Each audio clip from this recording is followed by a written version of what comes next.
நான் Jackie Sekar. Jackie சினிமாஸாக Ramayanam 4000 கோடி பட்ஜெட்ல தயாராகி கொண்டிருக்கக்கூடிய திரைப்படம். இந்த திரைப்படத்தில சீதா கதாபாத்திரத்தில சாய் பல்லவி நடிச்சாங்க. அவங்க வட இந்தியாவுல ட்ரோல் மெட்டீரியலா மாறியிருக்காங்க. அது என்ன ஏதுன்றதையும், மீம்ஸ் கன்டென்ட்டா அவங்க எப்படி மாறுனாங்க அப்படின்றத முன்னாடியே வந்து கொடுத்த ஒரு பேட்டியில அவங்க வந்து எப்படிலாம் வந்து பேசுனாங்கன்றத திரிச்சு இன்னைக்கு எப்படி போட்டுட்டு இருக்காங்களோ, அதே மாரி அவங்களுடைய அழகும், அவங்களுடைய மூக்கு, அவங்களுடைய சுருள் முடி எல்லாமே வந்து கேலிக்குள்ளாக்கப்படுகின்றது. இது குறித்தான ஒரு விரிவான ஒரு பார்வை தான் இந்த எபிசோட்ல நம்ம வந்து பார்க்க போறோம். அதற்கு முன்பாக இந்த தளத்த நீங்க சப்ஸ்கிரைப் பண்ணாதவங்க சப்ஸ்கிரைப் பண்ணுங்க. லைக், கமெண்ட், ஷேர் பண்ணுங்க. நான் ஜாக்கி சேகர், ஜாக்கி சினிமாஸ்க்காக விரிவான பார்வைக்கு.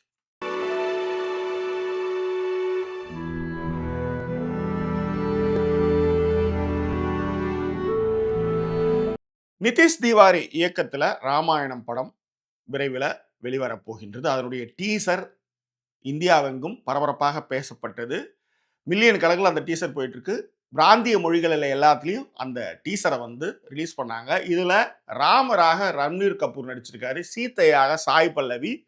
ரவி துபே தான் வந்து லக்ஷ்மண் கேரக்டர் வந்து பண்ணியிருக்காரு. முக்கியமாக சவுத் இந்தியாவில் சீத்தை கதாபாத்திரத்தில் சாய் பல்லவி அவங்க வந்து தமிழ்நாட்டை சேர்ந்தவங்க. இதில் ராவணனாக வந்து யாருன்னா நம்ம யஷ் அவர் தான் வந்து ராவணனா இருக்கிறாங்க. ஆனால் இதில் என்னன்னா காஜல் அகர்வால் வந்து மண்டோதரி கேரக்டரா பண்ணியிருக்காங்க. அதாவது ராவணனுடைய ஒய்ஃபா வந்து மண்டோதரி. ராகுல் பிரீத் சிங் யாருன்னு பார்த்தீங்கன்னா சூர்பனரகையா பண்ணியிருக்காங்க. ஸோ இந்த இடத்துல தான் இந்த ட்ரோல் மெட்டீரியல்ல சாய் பல்லவி வராங்க. அதாவது ஒரு இந்திக்கார பொண்ணான காஜல் அகர்வால் எவ்வளோ அழகானவங்க, அவங்களுடைய முடி எப்படி நீளமா இருக்கு, ஸ்ட்ரெயிட்னிங் மாதிரி இருக்கு. இதுதான் ராமாயணம், அதாவது டெலிவிஷன்ல தூர்தர்ஷன் காலத்துல சாகர் தயாரிப்புல வந்த ராமாயணத்துல தீபிகா சிக்லியா அப்படின்றவங்க நடிச்சிருந்தாங்க. அவங்க வந்து ஒரு பேட்டி கொடுத்துருக்காங்க. என்னைக்கு வந்து சீதைக்கு வந்து சுருள் முடியாக இருந்தது அப்படின்னு இவங்க பேசியிருக்காங்க. அப்ப நான் என்ன சொல்றேன்னா, என்னைக்கு வந்து சீத்தை வந்து கண்டிஷனர் ஷாம்பெல்லாம் போட்டு அந்த காலத்துல வந்து ஸ்ட்ரைட்னிங் பண்ணாங்கன்னு நான் கேட்கிறேன். இதுதான் இன்னைக்கு இருக்கிற பெரிய பிரச்சனை. ஆக இது ஒரு இதிகாச கற்பனை கதாபாத்திரம்னு நம்ம சொல்றோம். ஆனா அங்க வந்து ஒரு பெரிய ஆட்சி மாற்றத்துக்கு வழிவகுக்கக்கூடிய ஒரு கதை இது. இந்த கதையை திரும்பவும் ஒரு 4000 கோடி பட்ஜெட்ல திரும்பவும் இளைஞர்கள்கிட்டையும் இப்ப பிறக்கக்கூடிய குழந்தைகளுக்கு இதை கடத்துற அளவுக்கு அவங்க வந்து ஐடியாலஜியை ரொம்ப ஷார்ப்பா வச்சுட்டு இருக்காங்க. காலங்காலமாக ஒரு கதையை அவங்களுக்கு ஏற்ற மாதிரி மாத்தி மக்கள் மத்தியில வந்து அதை திரும்ப திரும்ப பேசப்பட்டு கொண்டே இருக்கிறத வச்சு அந்த நம்பிக்கையை விதைத்து கொண்டே அவங்க சில அறுவடைகளை செய்து கொண்டே இருக்கிறார்கள். ஆனா பெரியார் பட்ட கஷ்டத்தையோ, அண்ணா பட்ட கஷ்டத்தையோ, கலைஞர் பட்ட கஷ்டத்தையோ, நீதி கட்சி கல்விக்காக தமிழ்நாட்டில் அவங்க செஞ்ச விஷயங்களையோ நம்ம டாக்குமெண்ட் பண்ண தவறிட்டோம். அதனுடைய விளைவுகள் தான் இன்னைக்கு நீதி கட்சி என்ன பண்ணுச்சு, திமுக என்ன பண்ணுச்சு அப்படின்னு இன்டர்நெட் உபயோகிச்சுட்டு நம்ம கேட்டுட்டு இருக்கோம். ஓகேவா? இந்த விஷயங்களை நம்ம நம்மளுடைய இளைஞர்களுக்கும் வருங்கால சந்ததிகளுக்கும் கடத்தப்படாததன் விளைவு தான் இன்னைக்கு வந்து தமிழ்நாடு வந்து இந்தியாவை திரும்ப பார்க்கும் அளவுக்கு ஒரு ஆட்சி மாற்றம் நடந்திருக்குன்னு வச்சுக்கோங்களேன். ஸோ இது ஏன் நான் சொல்றேன்னா, அவங்களுடைய ஐடியாலஜியில் இன்னைய வரலையும் அவங்க காம்ப்ரமைஸ் பண்ணிக்கிறதே இல்லை. கடந்த 10-12 வருஷங்கள்ல பார்த்தீங்கன்னா இந்த இதிகாச மற்றும் இந்த ஆன்மீக கதைகள் ஆதிபுருஷ் அது ஏகப்பட்ட விஷயங்களை வந்து அவங்க கோடிக்கணக்கில் பணத்தை போட்டு அந்த விஷயத்துல தொடர்ந்து செஞ்சுக்கிட்டே இருக்காங்க பாருங்க. இதுல பிரபலமான நடிகர்களையும் நடிக்க வச்சு உங்களை பார்க்க வைக்கிறாங்க. ஸோ ஆன்மீக கருத்துக்களை நேரடியாகவோ மறைமுகமாகவோ இந்த விஷயத்த பண்ணிட்டு இருக்காங்க. இப்பதான் அவங்க என்ன பண்ணியிருக்காங்க, ராமாயணம் படம் எடுத்து வந்திருக்காங்க. இதுல சவுத்துல ராவணனாகவும் யஷும் சீதையாக மெயின் கதாபாத்திரத்தில் சாய் பல்லவி நடிக்க இது இப்போ ட்ரோல் மெட்டீரியல் ஆகிருக்கு. மிக முக்கியமாக சாய் பல்லவியினுடைய கேரக்டர் வந்து சீதாவுக்கு வந்து பொருந்தவே இல்லை. அவங்க வந்து சுருள்முடியோட இருக்கிறாங்க.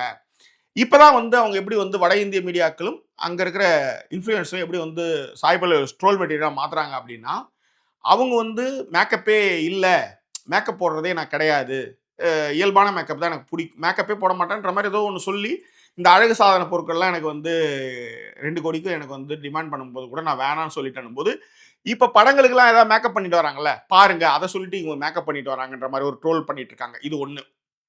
ரெண்டாவது என்னன்னா, காஜல் அகர்வால் வந்து எவ்வளோ அழகா இருக்காங்க, அவங்க வந்து எவ்வளோ சூப்பராக இருக்காங்க. மண்டோதரி கேரக்டர் அவங்களுக்கு கொடுக்கலாமா?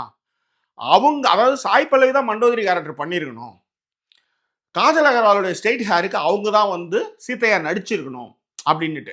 ஸோ இந்த மாதிரியான ட்ரோல் மெட்டீரியலா வந்து சாய் பல்லவியை டிகிரேட் பண்ற மாதிரியான விஷயங்களை தொடர்ந்து வட இந்திய மீடியாக்கள் மற்றும் பேசுபொருளாக ஆக்கிட்டு இருக்காங்கன்னு வச்சுக்கோங்களேன். முக்கியமா இதுல என்னன்னா, சீதாவுக்கு சுருள் முடியே கிடையாது, கேர்லிங் ஹேர் இருக்கு, சீதாவுக்கு ஸ்ட்ரெயிட்னிங் ஹேர் தான் அப்படின்னு இந்த சாகர் ராமாயணத்தில் நடித்த தீபிகா சிக்லியான்றவங்க சொல்லியிருக்காங்க. அவங்க இப்போ கிடுகிடு வயசுலாம் ஆகிப்போச்சு. என்னைக்கு அது தூர்தர்ஷன் டைனோர காலத்தில் வந்த சீரீஸ் அதெல்லாம். ஸோ அவங்களாம் இன்னைக்கு வந்து இந்த விஷயத்துக்கு வந்து எதிர்ப்புகளை தெரிவிச்சிட்டு இருக்காங்க. முக்கியமாக அவங்க மூக்கு வந்து கொடமிளகா அந்த மாதிரி சம்திங் லைக் தட் அந்த மாதிரிலாம் பேசி அவங்கள வந்து டிகிரேட் பண்ணிட்டு இருக்காங்க. இதில் என்னன்னா, ஆதி புருஷில் கீர்த்தி சனூன் வந்து ஸ்லீவ்லெஸ்ஸாக வந்து வருவாங்க. ராமாயண காலத்தில் இருக்கும் அப்படின்ட்டு ஆதி புருஷில் ஸ்லீவ்லெஸ்ஸில் சீத்தையாக கீர்த்தி சனூன் இருப்பாங்க. அப்போ அதுவும் ட்ரோல் மெட்டீரியல் ஆச்சு. இப்போ ஃபுல் கவர்டு கை வந்து இவ்வளோ தூரம் வச்சுக்கிட்டு தான் சீதாவா வந்து சாய் பல்லவி நடிக்கிறாங்க. அதுக்கும் ட்ரோல் பண்ணுறாங்க. ஆக வாழ்ந்தாலும் இயேசும் தாழ்ந்தாலும் இயேசுன்றதை விட நீங்கள் எதை செஞ்சாலும் ட்ரோல் மெட்டீரியல் ஆக்கப்படுவீங்க அப்படின்றது தான் மறைமுகமாக சொல்லக்கூடிய ஒரு விஷயம். ஓகேவா? ஸோ அது மட்டும் இல்லை, சாய் பல்லவி வந்து இங்கே கூட ஒரு கிளிப்பில் கூட பார்த்தேன். சாய் பல்லவியுடைய தாய்மொழி என்ன அப்படின்னு ஒரு பொண்ணு கேட்குது. அவங்க தமிழ்நாட்டில் நீலகிரியில் கோத்தகிரியில் படுகர் இனத்தில் பிறந்தவங்கன்றதும் அவங்க டாக்டருக்கு வந்து படித்து ஜார்ஜியாவில் படிச்சுட்டு அதன் பிறகு வந்து ஸோ பிரேமம் படத்தில் மலர் கேரக்டரில் தமிழ் பொண்ணா நடித்து தான் அவங்க வந்து இண்டஸ்ட்ரி உள்ளார வந்தாங்க. இன்னைக்கு இந்தியாவில் மிக முக்கியமாக பெரிய பட்ஜெட்டில் சாய் பல்லவி வந்து சீதா கதாபாத்திரத்தில் போனதுக்கு வடநாட்டில் இருக்கக்கூடிய நிறைய நடிகைகளுக்கு நிறைய குரூப்புகளுக்கு வந்து நான் ஏற்கனவே சொன்ன மாதிரி அந்த வடக்கு தெற்கு அந்த ஒவ்வாமை இருக்குல்ல, அது சாய் பல்லவி விஷயத்தில் நிறையவே காண முடிகிறது. மிக முக்கியமாக அவங்க பழைய பேட்டி ஒன்றில் வந்து நீங்கள் வலதுசாரியா இடதுசாரியான்னும் பொழுது ரெண்டு பக்கமுமே தவறுகள் இருக்கின்றது என்று சொன்னதும் பாருங்க, அவங்க வந்து முஸ்லீம்களுக்கும் அவங்க வந்து சப்போர்ட் பண்ணுறாங்க அப்படின்ற மாதிரி இந்த கதையை திருப்பி அவங்க மேலே வந்து நிறைய ட்ரோல் கண்டென்ட்களை வந்து இறக்கி விட்டாங்கன்னு வச்சுக்காங்களேன். ஸோ இது மட்டும் கிடையாது, ஒரு தமிழ் பெண் இப்படியான ஒரு உயரத்துல நாடே பேசக்கூடிய ஒரு கதாபாத்திரத்துல நடிப்பதா, இந்த இடத்துல வந்து நீங்க வந்து காஜல் அகர்வாலை போட்டுக்கலாமே அப்படின்றதையும் ஒரு ட்விஸ்ட் பண்ணி விடுறதும் ஒரு என்ன சொல்றது ட்ரோல் மெட்டீரியலாகவும் ஆக்கிக்கிட்டே இருக்காங்க. அதனால சாய் பல்லவியுடைய பழைய வீடியோக்கள்லாம் எடுத்து அவன் வந்து நின்னா குத்தம் உக்காந்தா குத்தம்ன்ற மாதிரி அந்த பொண்ணு பேசின எல்லா விஷயத்தையும் போட்டு காலி பண்ணிட்டு இருக்காங்கன்னு வச்சுக்காங்களேன். இப்ப சீத்தையாக நடித்த சாய் பல்லவி மீது இவ்வளவு விமர்சனங்கள் வருது. ஆனா நீங்க நல்லா கவனிச்சு பார்த்தீங்கன்னா, ராமர் மேல எந்த விமர்சனங்களுமே வரல. அப்ப ராமருக்கு எந்த இலக்கணங்களும் கிடையாதா? ஆனா ஏன்னா அது வந்து அவங்களுடைய ஆளு. சீத்தை வந்து தமிழ்நாட்டுடைய ஆளு அப்படின்றதுனால அவங்களுடைய கேர்லிங் ஹேர்ல இருந்து மூக்குல இருந்து நிறைய விமர்சனத்துக்கு உள்ளாக்குறாங்கன்னு வச்சுக்காங்களேன்.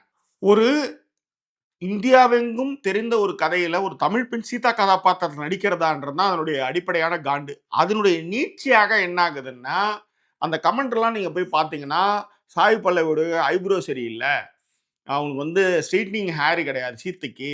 சீதைக்குன்ற ஒரு வேல்யூ இருக்கு. ராமாயணம் சாகர் ராமாயணம் வந்து டிடியில போகும்போதெல்லாம் நம்ம பார்த்துருக்கோம் சீதைய. ரொம்ப வந்து ஸ்ட்ரெய்ட்னிங் ஹேரா இருக்கும். ஆனா சீதைக்கு வந்து இது வந்து கேர்லிங் ஹேரா இருக்கு, அதுவே நல்லா இல்லை. அது மட்டும் கிடையாது, ஐப்ரோவே சரி கிடையாது அப்படின்னு, அதாவது நின்னா குத்தம் நடந்தா குத்தம்ன்ற அளவுக்கு வந்து சாய் பல்லவி வந்து ஒரு ட்ரோல் மெட்டீரியலா மாற்றி வட இந்திய மீடியாக்களும் சரி இன்ஃப்ளூயன்சர்களும் சரி அந்த பொண்ணை போட்டு காலி பண்ணிட்டே இருக்கிறாங்க. அதாவது கதைப்படி யாஷ் வந்து ராவணன், அவங்களுடைய ஒய்ஃப் தான் வந்து மண்டோதரி வந்து Kajal Agarwal. So troll material அவங்க எப்படி எட்டு வராங்கன்னா, சின்ன முடிகிற வேலையை பண்ணுறதோடு மட்டும் இல்லாமல் சாய் பல்லவியுடைய அழகை வந்து அவங்க டீக்ரேட் பண்ணுறாங்க. எப்படின்னா, மண்டோதரி தான் வந்து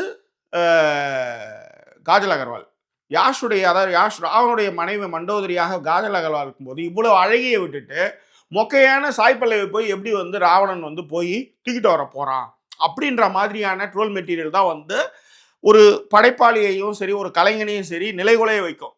இதில் என்னன்னா, அவங்க வந்து ஆர்டிஸ்ட் வந்து காஜல் அகர்வாலே இருந்து இந்த மாதிரி ஒரு பார்ட் வந்து இப்படியான ஒரு படத்தில் எனக்கு கிடைச்சது ரொம்ப பெருமை கொள்கிறேன் அப்படின்லாம் அவங்க போடுறாங்க. ஆனால் இங்கே கூட இருக்கிற இந்த வட இந்திய மீடியாக்களில் இன்ஃப்ளூயன்சர்கள் சாய் பல்லவி மீதான காண்டில் அந்த வட இந்திய தெற்கத்திய அந்த விஷயங்கள் இருக்கிறவங்க என்ன பண்ணுறாங்கன்னா, எல்லாம் மீறி போயிட்டு இருக்காங்க. அதுவும் கமெண்ட்லாம் போய் பார்த்தீங்கன்னா படிக்க முடியல, அந்த அளவுக்கு தரம் தாழ்ந்த விமர்சனங்களை சாய் பல்லவி மீது வைக்கிறாங்க. அதை விட இன்னொரு கொடுமை என்னன்னா, சாய் பல்லவி வந்து துணை நடிகையாக கூட இருக்கிறதுக்கு தகுதி இல்லாதவங்க. அவங்கள எப்படி நீங்க சீத்தையாக வந்து நீங்க வந்து பாவிச்சு அவங்களுக்கான இப்படி ஒரு இடத்த குடுத்தீங்க? அப்படின்ற கேள்விகளும் இந்த மாரியான அதாவது மொக்கத்தனம்ன்றத விட வயிறெரிஞ்சத்தனமா இத வந்து போட்டுட்டு இருக்காங்கன்னு வச்சுக்கோங்களேன்.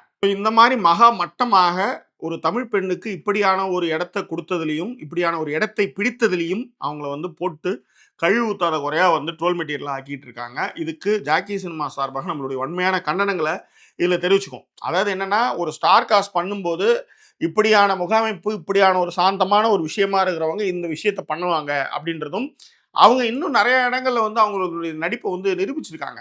ஆனா, துணை நடிகைக்கு கூட வந்து லாயக்கு இல்லாதவங்க அப்படின்னு சொல்றத வந்து ஏற்புடையதே கிடையாது.